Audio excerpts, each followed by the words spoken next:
حضرت یونس علیہ الصلوۃ والتسلیم اللہ تبارک و تعالیٰ نے آپ کو خلعت نبوت عطا فرمایا، اور نینوا ایک شہر ہوا کرتا تھا عراق میں، اس شہر کے لوگ آپ کی امت تھے۔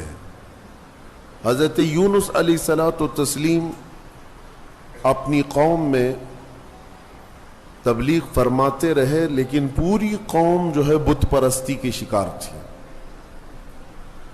اور آپ کی تبلیغ سے کوئی ایک بھی مسلمان ہونے کو تیار نہیں۔ یونس علیہ السلام مسلسل انہیں سمجھاتے رہے، اللہ تعالیٰ کی طرف بلاتے رہے۔ پھر ایک وقت ایسا آیا کہ حضرت یونس علیہ السلام نے اللہ رب العزت کی بارگاہ میں عرض کیا کہ مولا، یہ میری قوم سنتی نہیں ہے، یہ راہ ہدایت پر آنا ہی نہیں چاہتی، میں انہیں کتنے دنوں سے تبلیغ کر رہا ہوں اور تیرے راہ کی طرف بلاتا ہوں، مگر ان میں سے کوئی نہیں آتا۔ اللہ عز و جل نے فرمایا، یونس بس ٹھیک ہے، اپنی قوم کو بشارت سنا دو عذاب کی، کہ بس 3 دن کے بعد خوفناک عذاب آئے گا اور اس میں وہ سب ہلاک و برباد ہو جائیں گے۔ حضرت یونس علیہ السلام اپنی قوم میں آئے اور اپنی قوم سے آخری مرتبہ کہا کہ دیکھو، اللہ عز و جل کی طرف سے مجھے یہ وحی آئی کہ اب اللہ تعالیٰ اس بستی پر عذاب نازل فرمائے گا، اور ایسا عذاب کہ تمہارے ساری نشانیاں ختم ہو جائیں گی۔ تو قوم میں بہت سارے لوگوں نے مذاق اڑایا کہ یہ ایسے ہی ڈرا رہے ہیں، بات کچھ ہے نہیں۔ لیکن ان میں سے جو عقل والے لوگ تھے، بوڑھے لوگ تھے، انہوں نے کہا، ہم نے آج تک یونس کو کبھی جھوٹ کہتے ہوئے نہیں سنا علیہ الصلوۃ والتسلیم۔ حضرت یونس علیہ السلام یا کوئی بھی نبی ہو، اعلان نبوت سے پہلے یا بعد میں کبھی انبیاء سے کوئی گناہ سرزد نہیں ہوتا۔ تو سارے لوگوں نے کہا، ہم نے آج تک انہیں کبھی جھوٹ بولتے ہوئے نہیں سنا یا مذاق کرتے ہوئے بھی نہیں دیکھا، تو بھلا کیوں ہمارے ساتھ ایسی بات کہیں گے؟ سوچو بچار میں تھے۔ پھر فیصلہ یہ کیا قوم نے کہ دیکھتے ہیں، 3 دن کا انہوں نے ٹائم دیا، اگر وہ 3 دن تک ہماری بستی میں ہی رہتے ہیں تو اس کا مطلب ہے یہ انہوں نے ایسی ڈرانے کے لیے کہا، اور اگر وہ نہیں رہتے ہیں بستی میں تو اس کا مطلب ہے کہ عذاب آئے گا۔ اور ہوا ایسی ہی۔ حضرت یونس علیہ السلام نے اپنی قوم کو ڈیٹ بتا دی، دن بتا دیا کہ اس دن تک عذاب آئے گا۔ اس سے پہلے حضرت یونس علیہ السلام بستی چھوڑ کر چلے گئے۔ اس بستی میں آپ نے قیام نہیں فرمایا۔ جس بستی میں عذاب آنے والا ہو، اللہ کے نبی نہیں رہتے۔ ہاں، جن بستیوں میں عذاب آیا ہے وہ نبیوں کے جانے کے بعد آیا ہے، نبی کے ہوتے ہوئے کسی قوم پر عذاب کبھی نہیں۔ ہاں، کہ نبیوں کو بھی اس عذاب میں آنا ہوا ہو، نہیں، ایسا نہیں ہے۔ حضرت یونس علیہ السلام پہاڑیوں میں چلے گئے۔ اب بستی کے لوگوں نے دیکھا 1 دن باقی تھا جو میعاد کا تھا، جو بتایا ہوا تھا، تو لوگوں نے صبح اٹھ کر کے دیکھا تو آسمان پر گھنے بادل چھائے ہوئے ہیں، ڈر کا ماحول ہے، اور پوری بستی میں ایک عجیب سی کیفیت طاری ہے، یعنی سناٹا طاری ہے اور ہو کا عالم ہے۔ آسمان پر گھنگور گھٹائیں چھائی ہیں اور ڈراؤنی شکل کی بدلیاں۔ تو لوگ ڈر گئے اور کہا، یونس علیہ السلام سچ کہتے تھے، اللہ کا عذاب آنے والا ہے، ہم جس بت پرستی میں تھے اس سے ہمیں توبہ کرنا ہوگا۔ تو سارے کے سارے لوگ اپنے اپنے گھروں سے نکل آئے، بچے، بوڑھے، جوان، مرد، عورتیں، سارے کے سارے میدان میں جمع ہوئے اور رونے لگے، گڑ گڑانے لگے، توبہ کرنے لگے اللہ کی بارگاہ میں۔ اور پھر سبوں نے مل کر کے کہا، اے رب ذوالجلال، ہم اپنے پرانے تمام بتوں کو ختم کرتے ہیں، تو ہی ہمارا خالق ہے، تو ہی ہمارا رب ہے، ایک تیری وحدانیت پر ہم یقین کرتے ہیں، اور اللہ رب العزت کی وحدانیت کے وہ قائل ہوئے، ایمان لائے، تو پھر اس کے بعد اللہ تبارک و تعالیٰ قرآن میں ارشاد فرماتا ہے لما آمنوا کشفنا عنہم العذاب، جب وہ لوگ ایمان لے آئے تو اللہ تعالیٰ نے اپنا عذاب ان سے ہٹا لیا، جو عذاب آ چکا تھا وہ ٹل گیا۔ بہت کم ایسا تاریخ میں ملا ہے کہ عذاب آیا ہو اور ہونے سے پہلے پھر چلا گیا ہو، لیکن جب بھی عذاب ٹلا ہے تو وہ توبہ کی برکت سے ٹلا ہے۔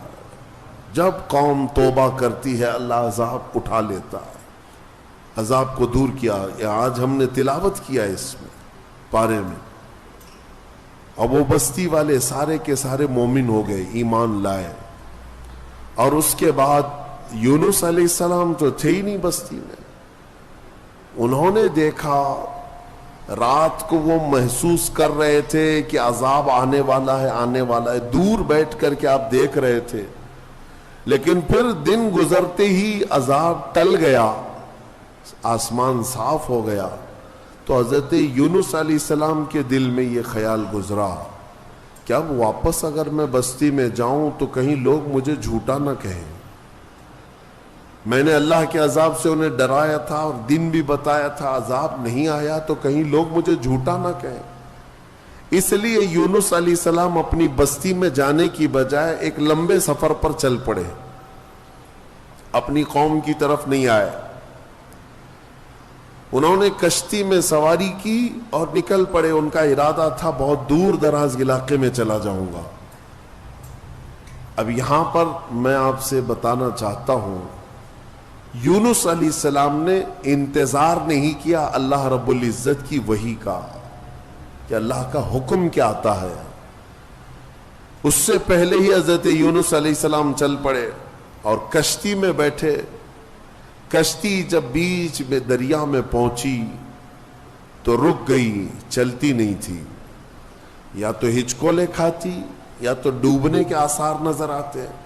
اور اس زمانے میں یہ مشہور تھا کہ اگر کسی کا بھاگا ہوا غلام کشتی میں سوار ہے تو کشتی آگے نہیں بڑھتی ہے، بیچ دریا میں پہنچ کر کے کشتی رک جایا کرتی۔ اس زمانے میں یہ مشہور تھا۔ تو جب کشتی بیچ دریا میں رکی تو لوگوں نے جو سوار تھے کہنا شروع کیا کہ لگتا ہے اس کشتی میں کوئی بھاگا ہوا غلام ہے، جس کی وجہ سے کشتی نہ آگے بڑھتی ہے اور بلکہ ڈوبنے جیسے آثار نظر آتے ہیں۔ حضرت یونس علیہ السلام نے ان سب کے سامنے کہا ہاں میں وہ غلام ہوں جو اپنے رب سے بھاگ کر آیا، میں ہی ہوں، انتظار کیے بغیر آ گیا ہوں۔ لیکن آپ کی شرافت دیکھ کر کے لوگوں نے آپ کے ساتھ اچھا معاملہ کیا، لیکن ہوتا یہ تھا کہ جو بھاگا ہوا غلام ہے اسے اٹھا کر کشتی سے سمندر میں پھینکا جاتا تھا، تب کشتی آگے بڑھتی تھی۔ اب بیچ دریا میں ہے۔ لوگوں نے یہ کہا کہ نہیں، یونس علیہ السلام چہرے سے اتنے شریف ہیں، اخلاق کے اتنے اعلیٰ ہیں، یہ ایسا نہیں کر سکتے۔ لہٰذا کشتی میں بیٹھے ہوئے سارے لوگوں نے قرعہ اندازی کی کہ جس کا نام نکلے گا اس کو سمندر میں ڈالا جائے گا، اس کو دریا میں ڈال دیا جائے گا۔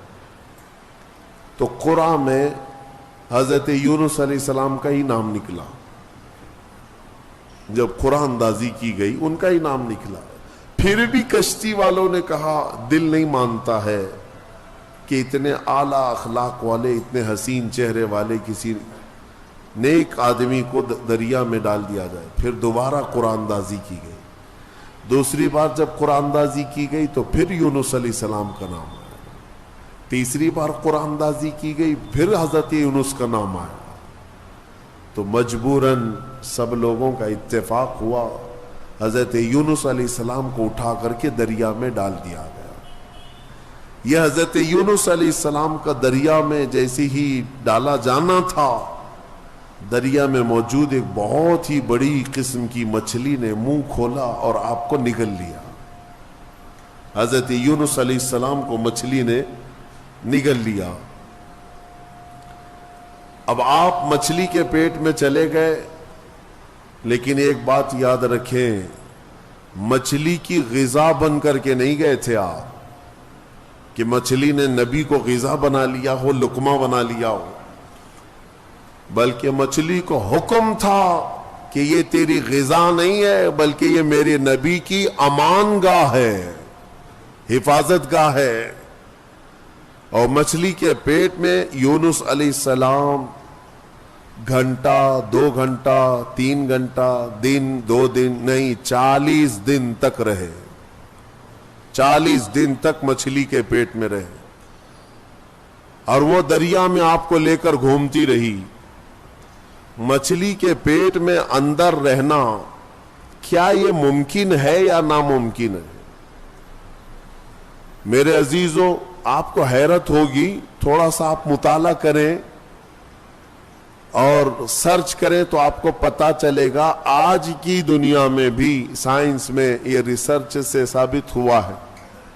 2 ایسے لوگ ملے جن کو ویل مچھلی نے نگل لیا تھا. ایک شخص 8 دن کے بعد باہر نکلا، ایک آدمی 3 دن کے بعد باہر نکلا، لیکن دونوں زندہ نکلے. یہ اس صدی کی بات کر رہا ہوں میں، اس زمانے کی. اور یونس علیہ السلام تو اللہ کے نبی ہیں، لیکن بات اتنی ہے کہ مولا جس کو جہاں چاہے محفوظ رکھے، یہ وہ قادر مطلق ہے. 40 دن تک اندر رہے. اس مچھلی کے پیٹ میں جو چیز ہوتی ہے وہ کیا ہوتی ہے؟ ایک راستہ ہوتا ہے، پھسلنے والا راستہ جو چربی کی طرح ہوتا ہے، اور اندر جانے کے بعد ایک بڑا گھر کی طرح سے اس کا پیٹ. بس یہ ہے کہ نرم ملائم گھر تو ہوتا ہے، لیکن روشنی کہیں سے نہیں ہوتی، بالکل اندھیرا. باقی سب آرام کی چیزیں ہیں. زندگی کے لیے انسان کے مچھلی کے پیٹ میں بھی آرائش ہے یا اہتمام ہے، لیکن روشنی کا کوئی انتظام نہیں. یونس علیہ السلام اس اندھیری کوٹھری کے اندر، یعنی مچھلی کے پیٹ کے اندر 40 دن بتائے. 40 دن. لیکن آپ کو میں بتاتا ہوں کہ یونس علیہ الصلوۃ والتسلیم مچھلی کے پیٹ میں جانے کے بعد مسلسل رب ذوالجلال کی بارگاہ میں دعا کرتے رہے کہ مولا تو مجھے معاف فرما دے، میں اپنی بستی سے جلد چلا آیا تیرے حکم کا انتظار کیے بغیر، مجھے تو معاف فرما دے. یہ دعا چلتی رہی یہاں تک کہ قرآن کہتا ہے وَظَنُّونِ إِذْ ذَهَبَ مُغَاضِبًا فَظَنَّ أَن لَّن نَّقْدِرَ عَلَيْهِ فَنَادَىٰ فِي الظُّلُمَاتِ أَن لَّا إِلَٰهَ إِلَّا أَنتَ سُبْحَانَكَ إِنِّي كُنتُ مِنَ الظَّالِمِينَ. رب تعالیٰ فرماتا ہے مچھلی والا، ذنون کہا گیا یونس علیہ السلام. یونس علیہ السلام کا ایک لقب آیا ہے ذنون، مچھلی والا. جب ناراض ہو کر کے نکلا اپنے شہر سے، اپنی بستی سے، تو مچھلی کے پیٹ میں پہنچا دیا گیا. فنادا فی الظلمات، اللہ فرماتا پھر اندھیریوں میں اس نے پکارا. اندھیریوں میں، ظلمات کہتے اندھیری، اتنی اندھیریاں کہ ہاتھ بھی نظر نہ آئے. اندھیریوں میں اس نے پکارا. کیا پکارا یونس علیہ السلام نے؟ لا الہ الا انت سبحانک انی کنت من الظالمین. اس کو آیت کریمہ کہتے ہیں نا، بہت ہی اثر انداز ہے، بہت ہی اثر انداز. اللہ تبارک و تعالیٰ کی تسبیح ہے. یونس علیہ السلام نے یوں عرض کیا کوئی معبود نہیں سوائے تیرے اے مولا، تجھی کو پاکی ہو، تجھی کو پاکی ہو. انی کنت من الظالمین، اپنے متعلق اعتراف کیا. اور اللہ تبارک و تعالیٰ کو یہ جملہ اتنا پسند آیا کہ فوراً مولا فرماتا ہے فَاسْتَجَبْنَا لَهُ، وَنَجَّيْنَاهُ مِنَ الْغَمِّ، ہم نے فوراً ان کی دعا کو قبول کر لیا اور ان کو اس غم سے آزاد کر دیا۔ اللہ تبارک و تعالیٰ نے فوراً آزاد کیا۔ کیا کیا؟ مچھلی نے کنارے پر آ کر اگل دیا، اور حضرت یونس علیہ السلام باہر آئے۔ باہر آنے کے بعد جانتے ہیں آپ کی کیفیت کیا تھی؟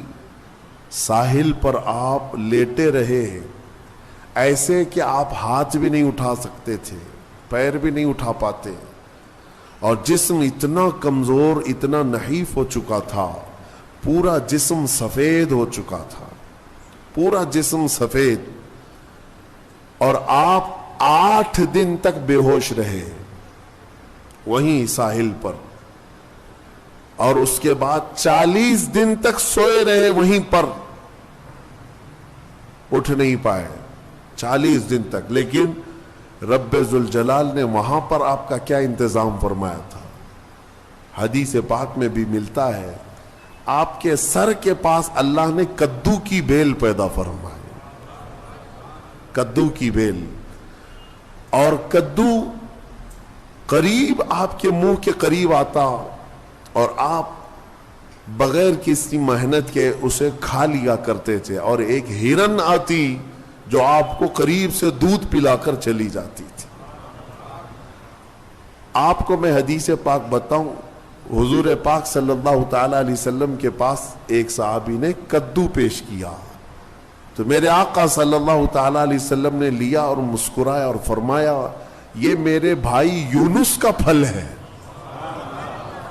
اور حضور نے اسے پسند فرمایا۔ اور کدو کے فوائد آج بھی لوگ گنا رہے ہیں۔ جب نہایت کمزوری ہو تو کدو کو کھانے سے فوری طور پر طاقت پیدا ہوتی ہے، جتنی بھی اس کے اندر کمیاں آئی ہوں اس کدو کے ذریعے سے اس کی اصلاح ہوتی ہے۔ بلکہ عاشقوں کی جماعت اس کو کدو نہیں، کدو شریف کہا کرتے۔ ہاں، حضور پاک صلی اللہ تعالی علیہ وسلم کی مرغوب غذا، پسندیدہ، نبیوں سے جو چیز ریلیٹڈ ہو جائے وہ یقیناً شریف تو ہوتی ہے۔ یہ حضرت یونس علیہ السلام پھر 40 دن کے بعد کھڑے ہوئے، 50 دن ہو گئے آپ کو، اور پھر 40 دن مچھلی کے پیٹ میں، یوں سمجھ لیں تقریباً 3 مہینے کا عرصہ گزر گیا اپنی بستی سے بچھڑے ہوئے۔ واپس جب 3 مہینے کے بعد یونس علیہ السلام اپنی بستی میں آئے تو ساری بستی والے بڑے خوش ہو گئے ہیں، سب دوڑے دوڑے آئے، آپ کے ہاتھوں پر سارے لوگوں نے بیعت کیا، اور اللہ کے نبی کی جیسی پیروی کرنی تھی پوری بستی والوں نے پیروی کیا۔ اللہ تبارک و تعالیٰ نے اس قوم کو معاف فرمایا۔ میں نے پڑھا جتنے نبیوں کی امتیوں کے بارے میں، صرف یونس علیہ السلام کی قوم ایک ایسی ہے جو گناہ کے بعد یا شرک اور بت پرستی کے بعد واپس پلٹ آئی تو اللہ نے ان کو اپنے محبوب جماعت میں شامل فرمایا۔ اتنا ہی نہیں، کچھ تفسیروں میں یہ بھی ہے کہ یونس علیہ السلام کی امت کو اللہ تعالیٰ نے آج تک زندہ رکھا ہے۔ جیسے اصحاب کہف ہیں، یونس علیہ السلام کی امت کے لوگ وہ پہاڑیوں میں، جزائر میں کہیں پر ہیں۔ بعض مفسرین وَمَتَّعْنَاهُمْ کی تفسیر کرتے ہوئے فرماتے ہیں کہ وہ آج بھی زندہ ہیں، اور جب امام مہدی آئیں گے تو امام مہدی کی فوج میں وہ یونس علیہ السلام کی امت بھی شامل ہوگی۔ بعض تفاسیر میں یہ موجود ہے۔ تو یعنی میرے عزیزوں، اس میں کئی چیزیں موجود ہیں۔ پہلی بات تو یہ ہے، میں آج ہی کہہ رہا تھا، کبھی کبھار ہمیں یہ احساس ہوتا ہے حالات دیکھنے کے بعد کہ قوم کو ہم بھی صبح شام بیدار کرنے کی کوشش کرتے رہتے ہیں۔ کچھ ہمارے خلاف بولتے ہیں، یا کچھ ہمیں طعن و تشنیع کرتے ہیں، یا کچھ ہمیں گالیاں دیتے ہیں، ٹھیک ہے، سب کا اپنا اپنا حصہ ہے۔ لیکن انسانی فطرت ہوتی ہے، کبھی انسان اوب جاتا ہے، کیا ان کے پیچھے سر کھپائیں، چھوڑو، جانے دو، قوم اپنے اپنے راہ دیکھے گی، میں اپنی اصلاح کر لوں، آخرت میں مجھے جواب دینا ہے۔ سچ بتاؤں، آج ہی میں کہہ بھی رہا تھا اس بات کو کہ کبھی دل کرتا ہے کہ یہ حالات جو آج ظالم بنا رہے ہیں، ایک بات دیکھ رہے ظلم کی ایسی نئی صورتیں یہ لا رہے ہیں کہ انہیں ہر چیز سے اب تکلیف ہونے لگ گئی، اذان سے، نماز سے، ٹوپی سے، داڑھی سے، برقعے سے، قرآن سے، اسلام سے، میرے نبی کے نام سے، کیا چیز بچایا گیا؟ ساری چیزیں دھیرے دھیرے بلکہ آپ یہ بھی کام شروع کر دیا گیا کہ ادھر اذان ہو رہی ہو اور ادھر سامنے مسجد کے باہر کچھ شرپسند ناچ گانے کر رہے ہوں، وہ اپنی آوازیں بلند کر رہے ہوں۔ یہ شیطانی شرارتیں عروج پر آ رہی ہیں، تیز ہوتی جا رہی ہیں۔ ان حالات میں ہماری قوم کی ذمہ داریاں کیا تھیں؟ کیا یہ آپس میں گتھم گتھا رہے، علماء کی ٹانگ پکڑ کر کے کھینچے، ایک دوسرے کو قتل کرنے کے منصوبے بنائے؟ اسی لیے کسی نے کہا تھا کہ نشیمن سے دھواں اٹھتا ہے اور تم کہتے ہو ساون ہے۔ گھر کو آگ لگی ہوئی ہے، گھر جل رہا ہے اور تم کہہ رہے ہو کہ ساون کا مہینہ چل رہا ہے۔ میرے عزیزوں، ان چیزوں سے اوپ کر کے کبھی ہم اگر یہ سوچتے ہیں کہ چھوڑو جانے تو ہم جنگل کی طرف چلتے ہیں 2 بکریاں لے کر کے، میرے آقا صلی اللہ علیہ وسلم کی حدیث بھی ہے، وہ شخص آخر زمانے میں اپنا ایمان بچا لے جائے گا جو چند بکریاں لے کر کے جنگلوں کی طرف چلا جائے گا۔ کبھی ہم یہ سوچتے ہیں، لیکن پھر سورہ یونس پڑھنے کے بعد یہ پتہ چلتا ہے نہیں، اللہ کا حکم ہے کہ پھر قوم کو کس کے حوالے چھوڑ آئے تھے۔ اگر اس بات پر پکڑ ہو گئی، وہ اللہ کے نبی یونس علیہ السلام کو اللہ تبارک و تعالیٰ نے 40 دن مچھلی کے پیٹ میں اندھیریوں میں گزروایا، صرف اس لیے کہ وہ قوم کو چھوڑ کر کے آئے تھے۔ ہاں، علماء کو قوم کو چھوڑ کر جانے کی اجازت بھی نہیں ہے۔ بہرحال ہم دعا یہی کرتے ہیں کہ مولا تبارک و تعالی کسی کے ذریعے سے امت مصطفیٰ کی اصلاح عطا